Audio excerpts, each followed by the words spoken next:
नमस्कार विद्यार्थी मित्रांनो. आज आपण या व्हिडिओमध्ये बी-एड आणि ई-एल-सी-टी याची फायनल मेरिट लिस्ट ही पब्लिश झालेली आहे.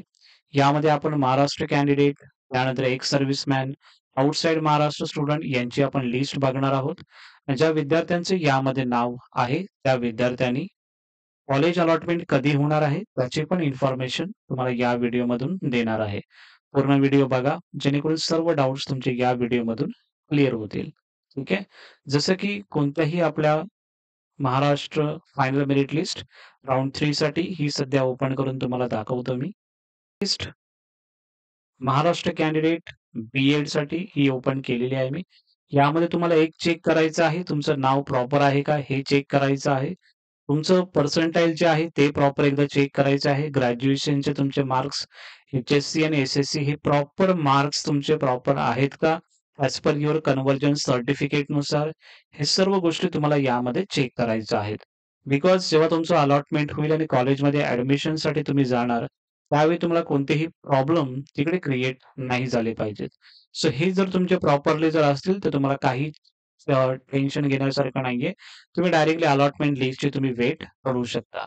हे सर्व जे मेरिट लिस्ट आहे, जे काही मेरिट लिस्ट आपण नॉट कन्सिडरमध्ये आहेत, त्या विद्यार्थ्यांनी काय करायचं आहे तेही तुम्हाला सांगतो.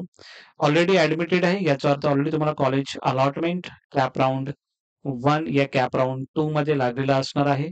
काही स्टुडंटचं ॲप्लिकेशन फॉर्म इनकम्प्लीट आहे. त्या विद्यार्थ्यांनी कॅप राउंड 4 मध्ये तुम्हाला कॉलेजचे जे काही इन्फॉर्मेशन चेंजेस करण्यासाठी तुम्हाला भेटून जातील. ऑप्शन फॉर्म नॉट फिल्ड मतलब की ज्या स्टुडंटनी कॉलेजचे प्रेफरन्स दिलेले नाहीयेत. ॲप्लिकेशन फॉर्म फिलअप केलेला आहे, सर्व गोष्टी आहे, पण कॉलेजचे प्रेफरन्स दिले नाहीत. म्हणून त्यांचं नॉट कन्सिडर लिस्टमध्ये नाव आलेलं आहे. सो हे विद्यार्थी कॅप राउंड 4 मध्ये आता पार्टिसिपेट करतील. ठीक आहे. सो ज्या विद्यार्थ्यांचं फायनल मेरिट लिस्टमध्ये नाव आहे, एक्स सर्व्हिसमॅनच्या लिस्टमध्ये नाव असेल किंवा ज्या विद्यार्थ्यांचं नाव ऑलरेडी ई-एल-सी-टीचं जर आपण बघितलं तर त्यामध्ये पण काही विद्यार्थ्यांचं नाव आहे. सो सर्व विद्यार्थी हे अलॉटमेंटसाठी एलिजिबल आहेत.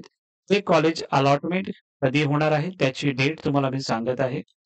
यामध्ये जर आपण बघितलं सो कॅप राउंड 3 साठी फायनल मेरिट लिस्ट ही पब्लिश आज झालेली आहे. त्यानंतर तुमचे कॉलेज अलॉटमेंट हे तुमचे 18 सप्टेंबर 2024 रोजी हे तुमचे कॉलेज अलॉटमेंट होणार आहे. सो हे कॉलेज अलॉटमेंट झाल्याच्या नंतर तुम्हाला समजेल तुम्हाला कोणता कॉलेज अलॉट झालेला आहे. त्यानंतर तुम्हाला ॲडमिशनसाठी जायचं आहे 19 सप्टेंबर ते 23 सप्टेंबर 2024 पर्यंत.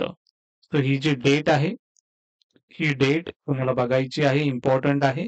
ॲडमिशनसाठी ज्या विद्यार्थ्यांना कॉलेज अलॉटमेंट होतील, विद्यार्थी कॉलेजमध्ये 19 ते 23 सप्टेंबर पर्यंत ॲडमिशनसाठी जायचं आहे. ओके. सो ही इम्पॉर्टंट नोटिफिकेशन होती कॅप राउंड 3 साठी बी-एड आणि ई-एल-सी-टी यांची फायनल मेरिट लिस्ट आउट झालेली आहे.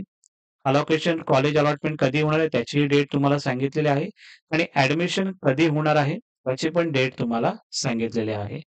ओके.